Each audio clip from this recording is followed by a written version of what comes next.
सही ॻाल्हि आहे न, कूड़ चवणो कूड़ त हेणो न आहे न साईं, हर शइ मिले थी शिकायत कहिड़ी। पुलिस वारनि खे सच ॻाल्हाइणी घुरिजे। हा हा असां सच था ॻाल्हायूं, बिल्कुलु इन में कूड़ नथा हणूं। सेमण शरीफ़ में मौजूदु आहियूं ऐं अॼु जेको आहे हिकु रिपोर्ट ठाहींदासीं त मेलनि में ऐं जेको आहे ॿिनि अहम प्रोग्रामनि में जंहिं जॻह ते ॿिया ऑफिसर अमला मुक़ररु कया वेंदा आहिनि उन जॻह ते सिंध पुलिस जेका मुख़्तलिफ़ ज़िलनि मां पहुची करे पंहिंजी ड्यूटी सरंजाम ॾींदी आहे। चौक चौराहनि ते ऐं पिकेटुनि ते पहुची करे अवामी तहफ़ुज़ यकीनी बणाईंदा आहिनि। अचो त हिन खां पुलिस अमलदारनि खां ऐं एहलकारनि खां पुछूं त छा उन्हनि खे सहूलियतूं मिलनि थियूं। ऐं लालशा भाई ड्यूटी ॾियणु भाईजान डिस्ट्रिक्ट खैरपुर मीरस खां आहियां। मुंहिंजो नालो आहे एसआई ज़हूर अहमद। हिते हिकिड़ा स्कूल में रहूं पिया, असांखे हर शइ खाइण पीअण जो इंतज़ाम थियल आहे। पंहिंजे SHO DSP SSP जो जेको हर टाइम ते असांखे सुबुह शाम मिले पियो।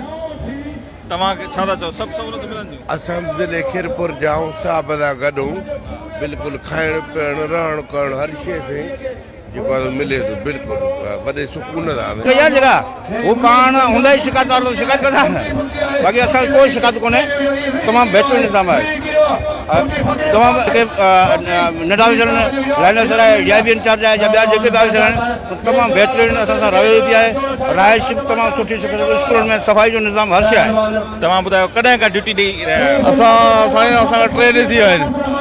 फर्स्ट क्लास इंतज़ाम भलो आहे। SP साहिब जी महिरबानी आहे। हिते जेको प्रोग्राम तमामु बहितरीनु आहे।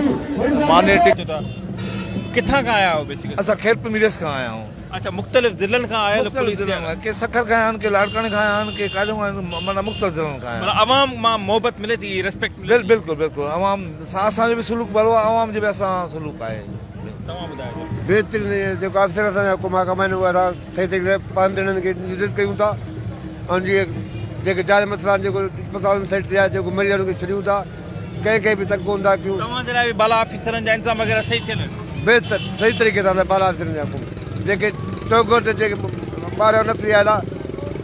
जी हाँ, बिल्कुलु बिल्कुलु बिल्कुलु फर्स्ट क्लास मिले थी। असां जेको आहे असां सिक्योरिटी जे हिसाब सां माना हिफ़ाज़त करूं था, माण्हुनि खे रिस्पेक्ट ॾियूं था, इज़त एतिराम सां उन्हनि सां पेश अचूं था, माण्हुनि खे तरीक़े सम्झायूं था, रस्तो ॾेखारूं था ऐं हिफ़ाज़त लाइ बीठा आहियूं उन्हनि जी लाइ असीं। ऐं असांजी जेको ड्यूटी आहे उहो पंहिंजे टाइम टेबल ते करूं था। बिल्कुलु अमन अमान आहे, ख़ैरियत आहे। अच्छा जी जी माना हिते ड्यूटी जे लाइ ड्यूटीअ लाइ आया आहियूं असां डिस्ट्रिक्ट खैरपुर खां। तक़रीबन 200 माण्हू खनि आहे असांजो डिस्ट्रिक्ट खैरपुर खां आया आहियूं। मुख़्तलिफ़ ऑफिसरनि खां। अस्सलाम वालेकुम सर। बाबा किथां खां तव्हां आया हो? तव्हांजी उमरकोट खां आया आहियूं। उमरकोट जी। अवाम में जेको आहे तहफ़ुज़ जे लाइ तव्हां पहुचो था, अवाम तरफ़ां बि रिस्पेक्ट इज़त मोहबत मिले थी? जी साईं, बिल्कुलु। बाला ऑफिसरनि तरफ़ां छा इंतज़ाम कयल आहिनि? सुठी इज़त कनि था। न इंतज़ाम तव्हांजे लाइ? शहबाज़ जो मेलो आहे, हर तरह जो ख़ैर ख़ैरत आहे। पुलिस पंहिंजी ईमानदारी सां हर तकलीफ़ खे मुंहुं ॾेई ड्यूटी करे रही आहे। सर तव्हां कहिड़े डिस्ट्रिक्ट खां आया हो? ऐं डिस्ट्रिक्ट उमरकोट खां आया आहियूं। अच्छा, हिते अवामी तहफ़ुज़ जे लाइ पंहिंजा इहे ज़िला केतिरा ई ज़िला क्रॉस करे हिते पहुता आहियो, आवाम तरफ़ां तव्हांखे उहो रिस्पेक्ट मोहबत मिलंदी आहे? बिल्कुलु बिल्कुलु अवाम असां सां बिल्कुलु रिस्पेक्ट ॾियनि पिया, असीं उन्हनि खे रिस्पेक्ट ॾियूं था। हिकिड़ो मेलो आहे, मेले खे प्यार मोहबत सां जेको आहे न हीउ ॾियारो जेको आहे उहो पंहिंजो ख़ैर ख़ैरियत सां ख़तमु थी वेंदो। असां पंहिंजी ड्यूटी ईमानदारी ध्यानदारी सां करूं पिया ऐं आवाम बि जेको आहे न बहितरीनु असांखे जेको आहे न मोट ॾिए पई। आवाम माना कोऑपरेट। तव्हांजो नालो सर? नालो नालो परवेज़ अहमद। हा, बसि इहो ई पुछणो। अब्दुल खालिक किथां? उमरकोट। तव्हां त? मोहम्मद ज़ाहिद उमरकोट। अच्छा जी, तव्हां माना पंहिंजे साहबनि सां गॾु? जी जी हा, उमरकोट साहब वारनि सां गॾु आहियूं। फर्स्ट क्लास ड्यूटी हले पई। SP साहब असांजे लाइ बंदोबस्तु बि सही कयो आहे। राइश जो मानी जो अलाह।